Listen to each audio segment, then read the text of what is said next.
At 2 o'clock in the morning, on October 25, 1944, the water at the northern end of Surigao Strait looked almost empty. There were no headlines in it yet, no revenge, no triumph, no memory of Pearl Harbor, except inside the ships that had come back to wait there. 6 American battleships moved slowly across the dark mouth of the strait, turning in measured arcs, their wakes whitening and vanishing behind them. On their bridges, men peered into a night that hid everything except instrument light and the occasional dim outline of land. In plotting rooms below, ranges and bearings were being turned into gun orders. In one of those battleships, West Virginia, the same Navy that had once watched her settle into the mud at Pearl Harbor, now trusted her to open the fight.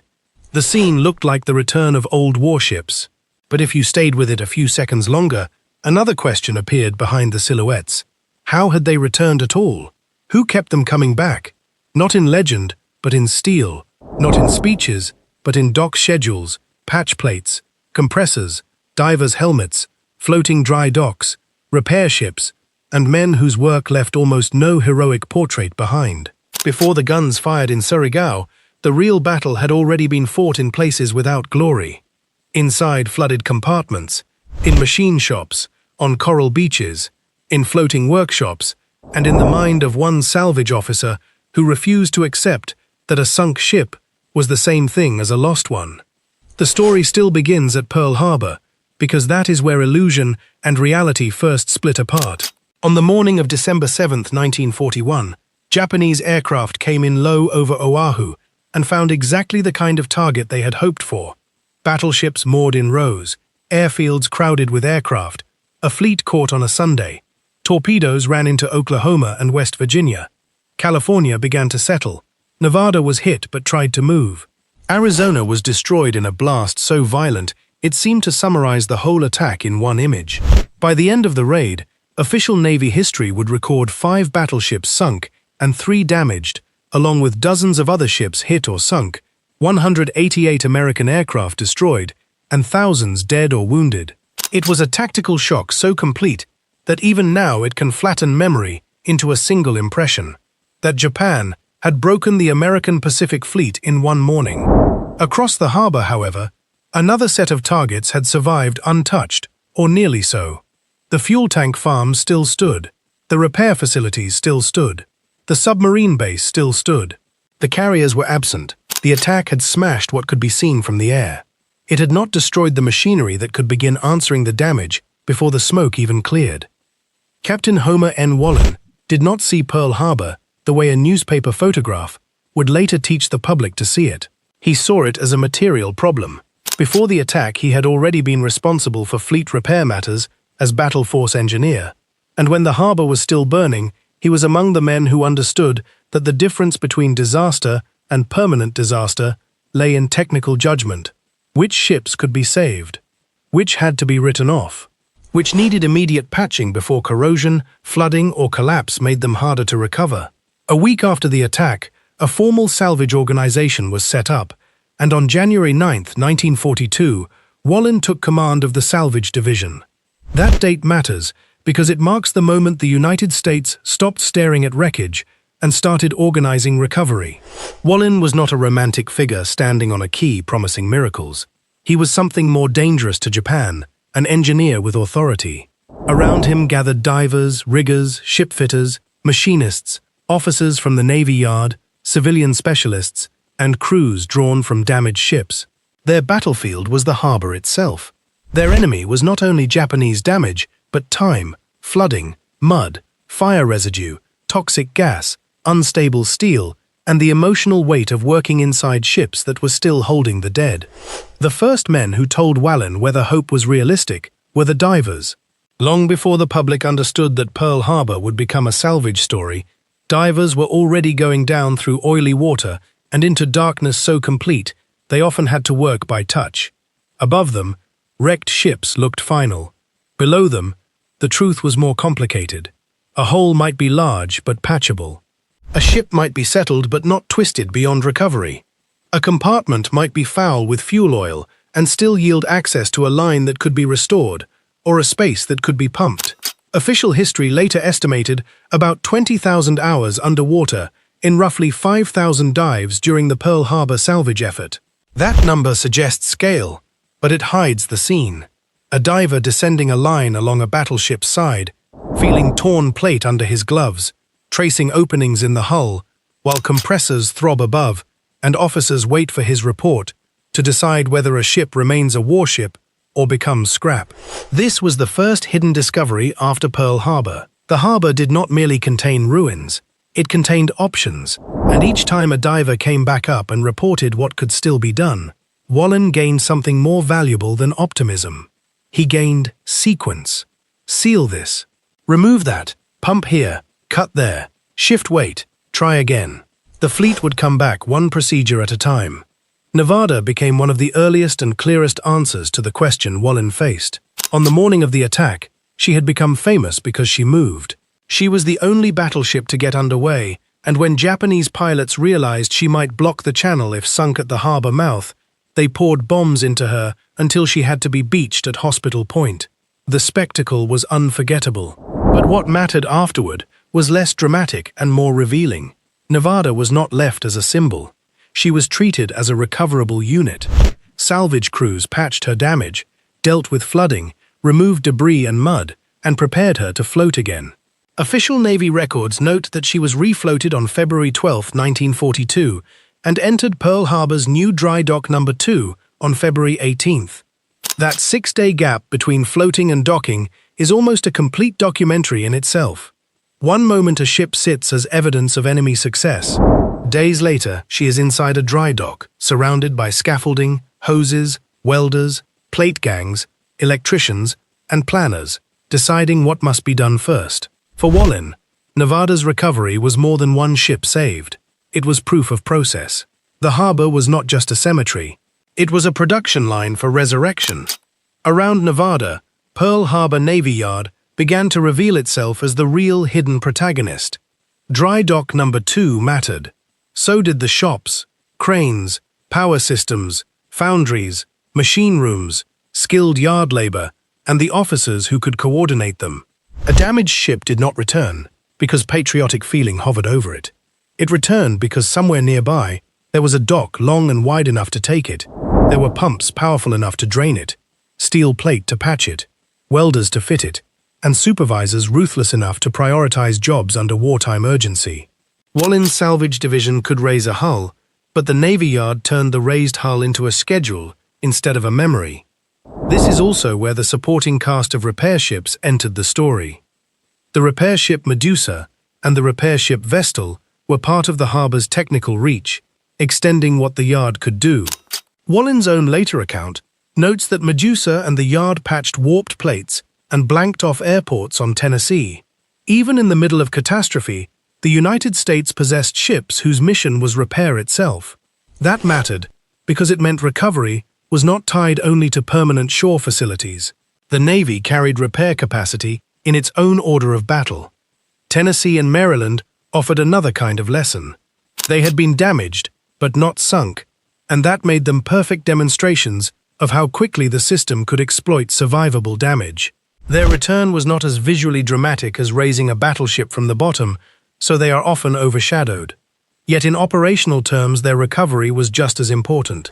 A battleship does not have to sink to leave the line. Fire damage, blast damage, hull distortion, mechanical disruption, and blocked movement inside a crowded anchorage can sideline a ship just as effectively. Here the work became almost surgical.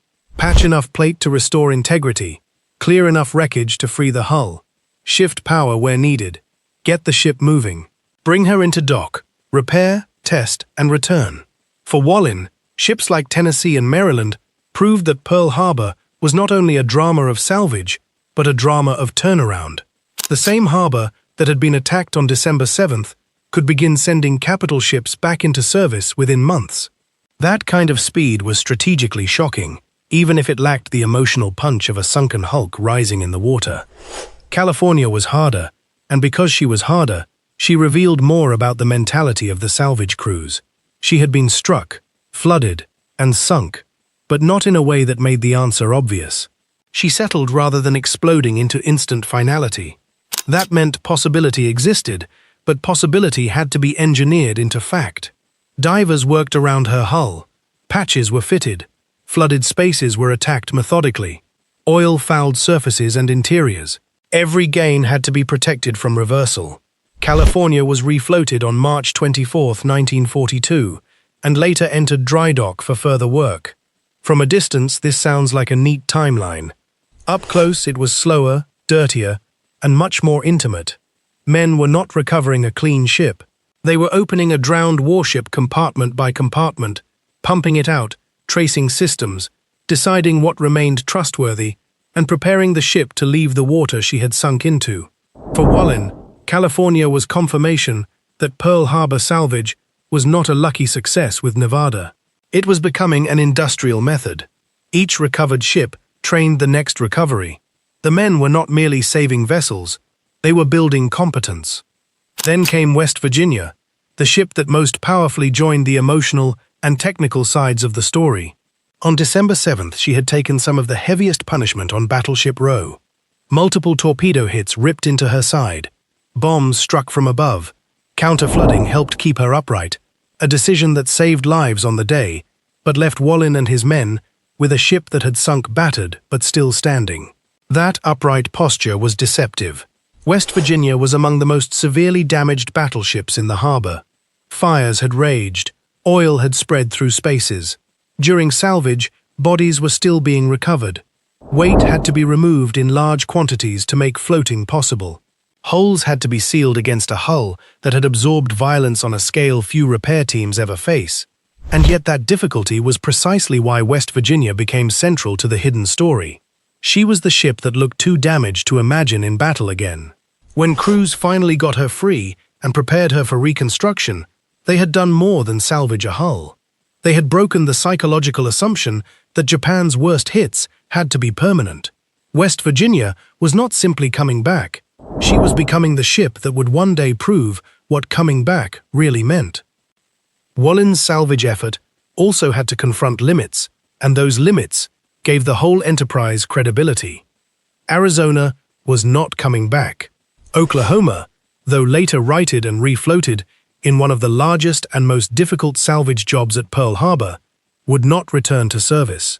Utah would remain a memorial rather than a renewed combatant.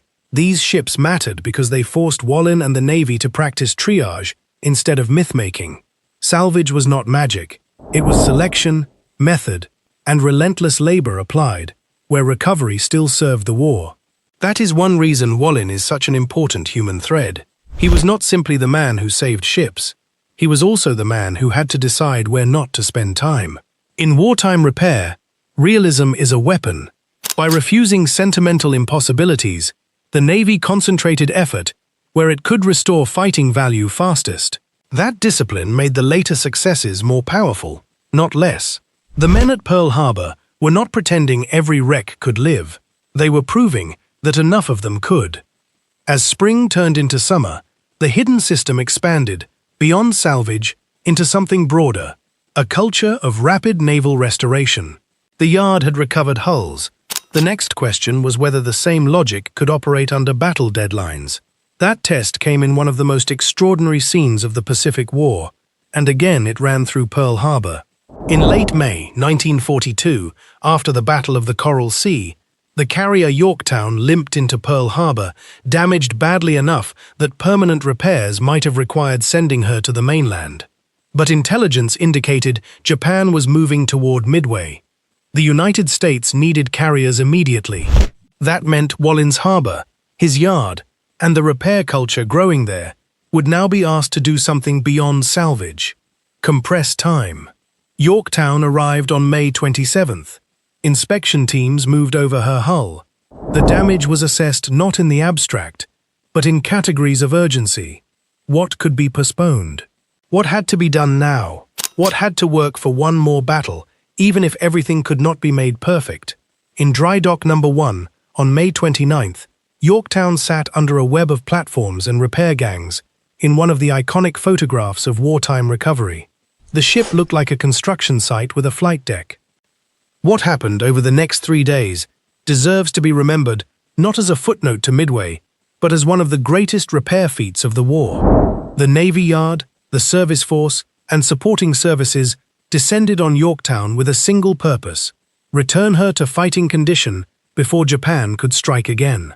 Shipfitters cut away damaged sections, electricians rerouted systems, welders attacked ruptured areas. Planners accepted what could remain imperfect and enforced what absolutely had to be ready. This was not leisurely shipyard work. It was triage under strategic pressure. Every hour mattered because every hour was part of the race toward the next battle. Official Navy history later put it simply: due to the excellent work of the Navy Yard, the Service Force, and supporting services, Yorktown and her planes were restored to fighting condition in 3 days and sailed on May 30th. But inside that simplicity is a revelation. Japan had not understood that American repair capability could generate combat power on battle timelines. Yorktown was not a resurrection over months. She was an operational answer over hours. By the time she sailed, the hidden repair system had proven it could change the outcome of a campaign, not merely clean up after one. Midway gave that repair system its first great emotional peak after Pearl Harbor. Yorktown did not survive the battle, but that is not the point here. The point is that she was there. A ship that by ordinary standards should have been unavailable made the rendezvous anyway, and her presence mattered in the balance of the battle. The lesson rippled outward through the Navy. Repair was not rear area housekeeping. It was force generation.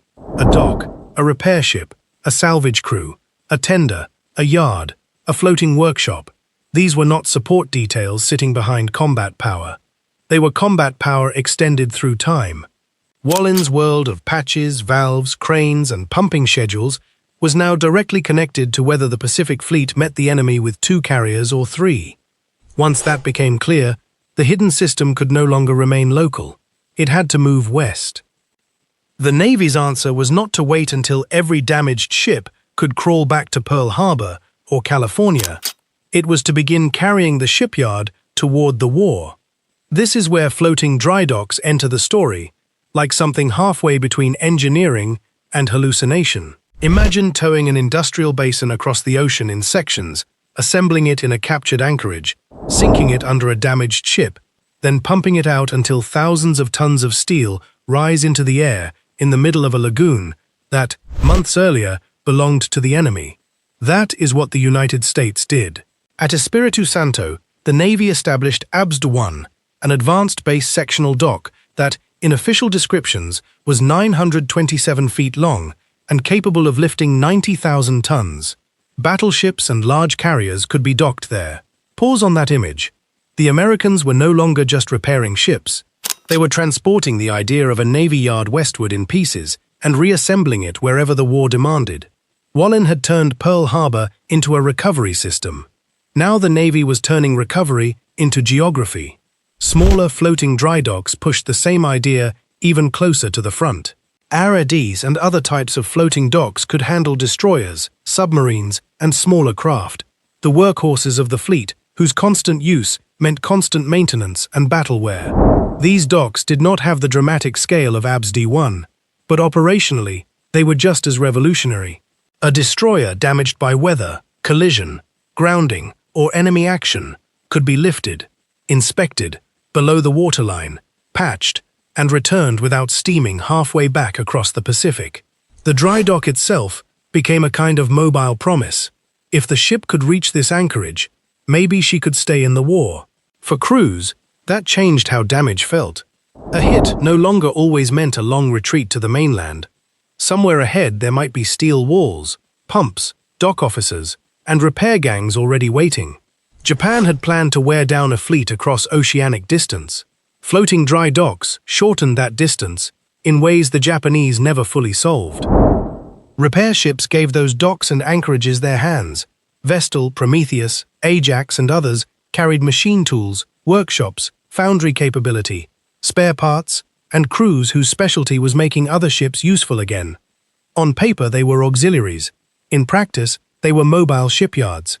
One of the best examples came when Vestal performed emergency temporary repairs on the torpedoed light carrier Independence at Funafuti, helping make it possible for her to proceed safely onward.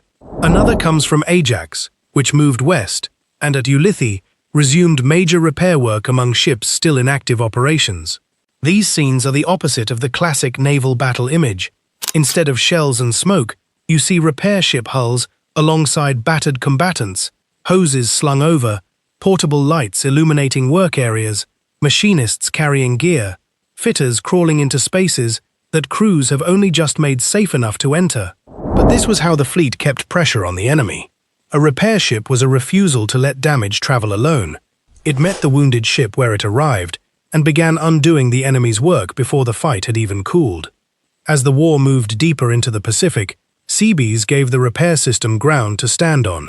They arrived with bulldozers, saws, grading equipment, pontoons, prefabricated structures, and the one talent the Pacific demanded more than any other: the ability to turn impossible terrain into usable bases faster than anyone expected. In the Admiralty Islands, the Seabees transformed Manus and Los Negros into what official history describes as the largest U.S. naval and air base in the Southwest Pacific. The camera here should not stay on ships. It should follow the builders. Coral is crushed under machinery. Trees fall. Mud becomes road. Pontoon sections are hauled and joined. Piers grow outward. Quonset huts multiply. Industrial areas appear where jungle stood. At Lombram Point, work was begun on a ship repair base, a seaplane repair base, and a landing craft repair base. What had once been distant islands turned into an industrial harbor complex. The fleet could now be serviced, supplied, and repaired far closer to the front than Japan had imagined possible. Wallin's salvage logic had become architecture. The Seabees matter so much in this story because they carried the same spirit as Wallin's harbor, but across open space. They were welders, carpenters, electricians, pipe fitters, equipment men, and builders, many of them skilled civilian tradesmen turned into naval construction troops. Official Seabee history records the astonishing scale of what they built in the Pacific: airstrips, piers, warehouses, hospitals, fuel storage, repair facilities, and housing for huge numbers of men. But again, numbers flatten the scene. The real discovery lies in watching how repair becomes landscape. A crippled ship needs a pier. A pier needs pilings, pontoons, dredging, grading, roads and warehouses behind it. A repair base needs power, water, workshops, spare parts storage, and housing for the men who will use it. The fleet came back because the Americans did not think of repair as one shop doing one job. They thought of repair as an ecosystem that had to be built from the shoreline inward. By the time Seabees finished with an island, the fleet did not merely have a place to anchor, it had a place to recover. At Manus, the hidden system reached a scale that would have been difficult to imagine on December 7, 1941. Official descriptions of the Lombram Point repair facilities mention a 100,000-ton sectional dock capable of handling battleships, a 70,000-ton sectional dock for most major ships, and an 18,000-ton steel floating dock besides.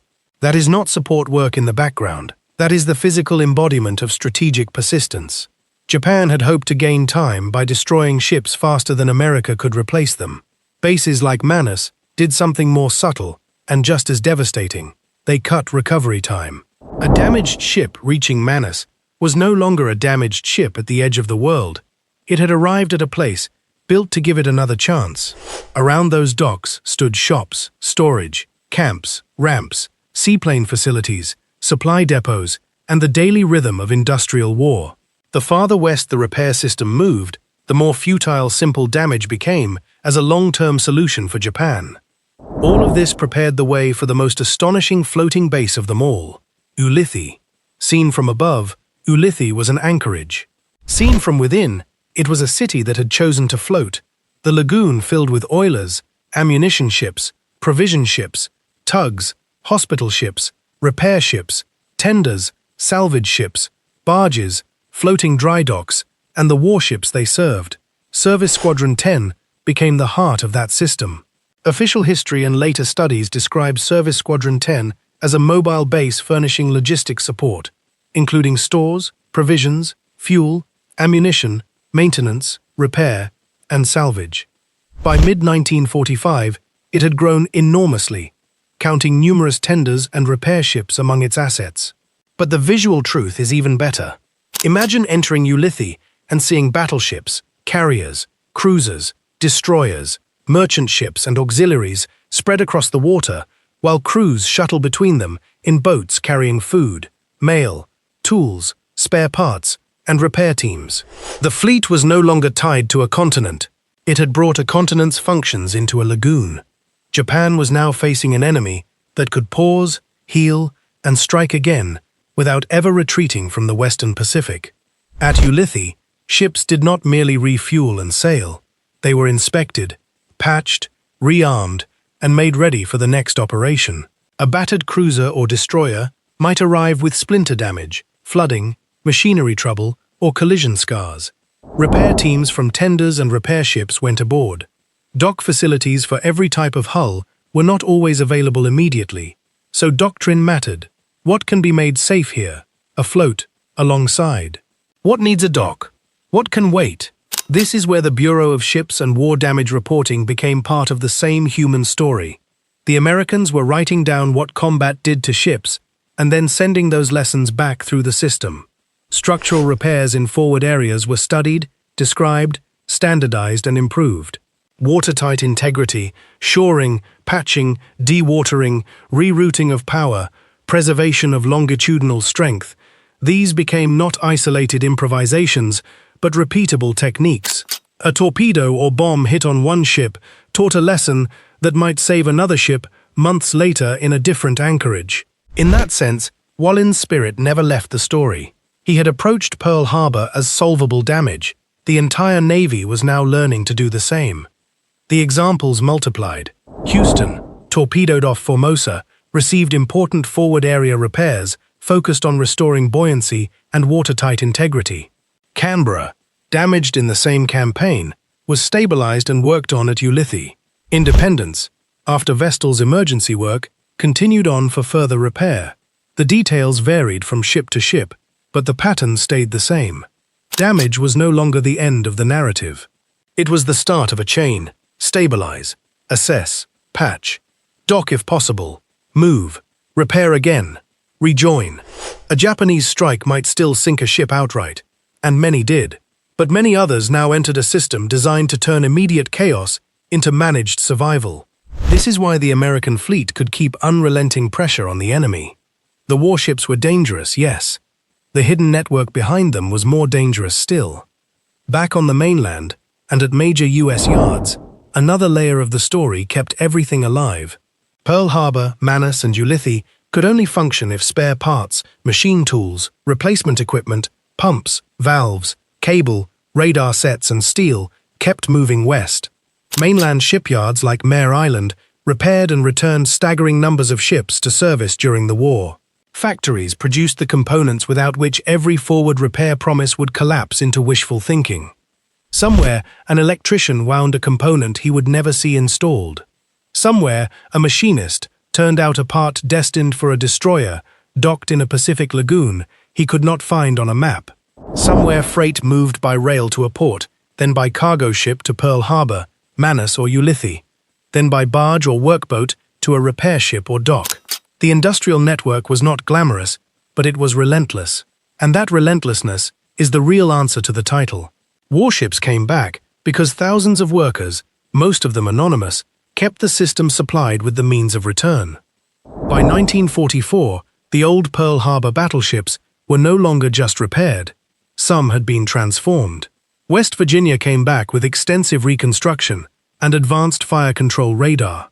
California returned reconstructed as well.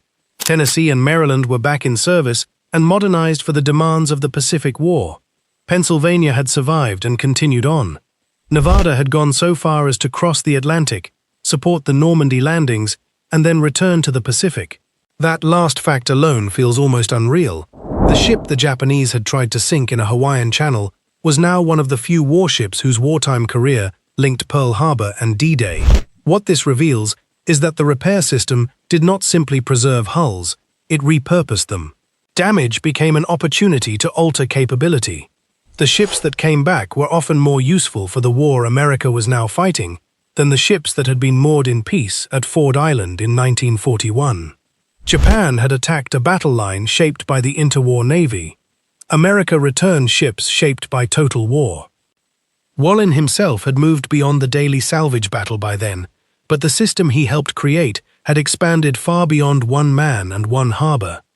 That is the mark of a true protagonist in a historical story. He does not need to dominate every scene. He needs to leave method behind him. Wallin had taught the Navy to see wreckage as sequence and urgency as organization.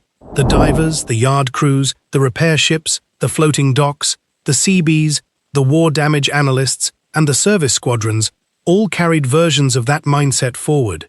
Each success made the next recovery easier to imagine. Each repaired ship changed what officers believed was possible.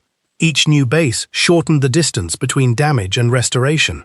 The war had become, in part, a contest between Japan's ability to inflict loss and America's ability to erase that loss faster than expected. Then the story closes the circle. In October 1944, as the fight for Leyte developed, the Japanese sent a southern force through Surigao Strait. Rear Admiral Jesse Oldendorf arranged a trap.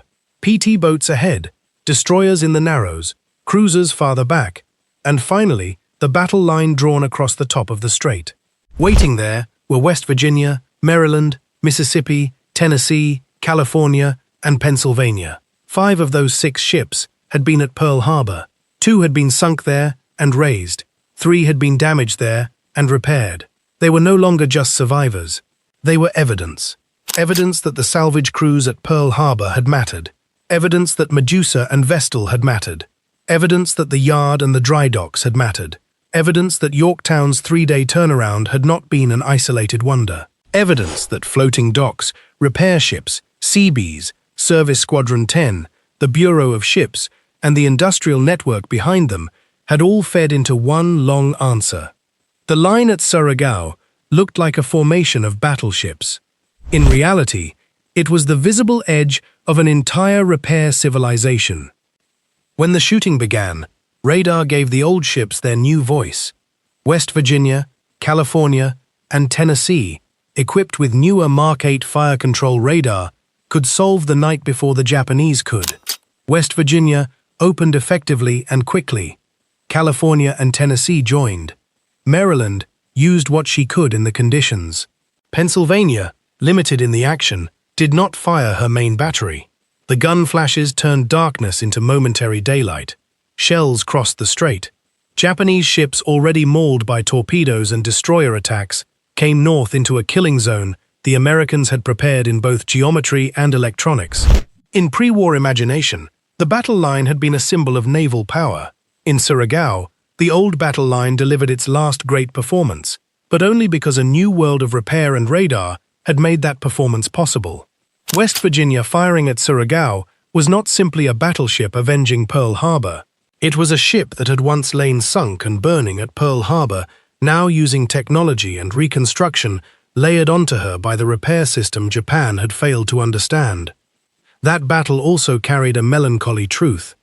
Surigao Strait was, in many ways, the end of the old era. The last great battleship versus battleship action belonged to a war increasingly dominated by carriers, submarines, amphibious power, and logistics on a continental scale. Yet that is precisely why the repaired Pearl Harbor battleships mattered so much there. They did not come back to restore the world that had existed before December 7th. They came back to prove that America could absorb catastrophic damage, refit its tools, and use them effectively in a war already changing shape. The fleet kept coming back, not because it refused change, but because it embraced it. A salvaged battleship could become a radar-guided night fighter. A damaged carrier could become a 3-day emergency priority. A lagoon could become a mobile base. An island could become a repair city. A repair ship could become the difference between a crippled hull and a ship that made it home. Wallin's first question, "Can this ship be saved?" had grown into a national habit. Can this combat power be restored faster than the enemy believes possible? So the final realization is bigger than revenge, bigger even than Pearl Harbor. Japan believed it was fighting American warships. Arizona, West Virginia, California, Nevada, carriers, cruisers, destroyers, all the visible steel in the harbor and at sea. But the war kept proving that visible steel was only the outer skin of American sea power. Underneath it was an industrial repair ecosystem of salvage divers, Captain Homer N. Wallin, and the methods he imposed: Pearl Harbor Navy Yard, dry docks, repair ships, tenders, floating dry docks, Seabees, war damage analysts, service squadrons, spare parts pipelines, and factories that fed the whole machine. That ecosystem could recover, rebuild, modernize, and return ships to battle with a speed Japan had not expected and could not match. In the end, that is why the same warships returned. Not because they were indestructible, and not because American losses were somehow unreal, but because the United States had built a system in which damage was not the last word. And when the old battleships lit the night at Surigao Strait, what Japan was hearing was not only the roar of guns, it was the sound of a hidden industrial nation answering Pearl Harbor in the only language total war ever truly understands. Not one ship, but a whole machine.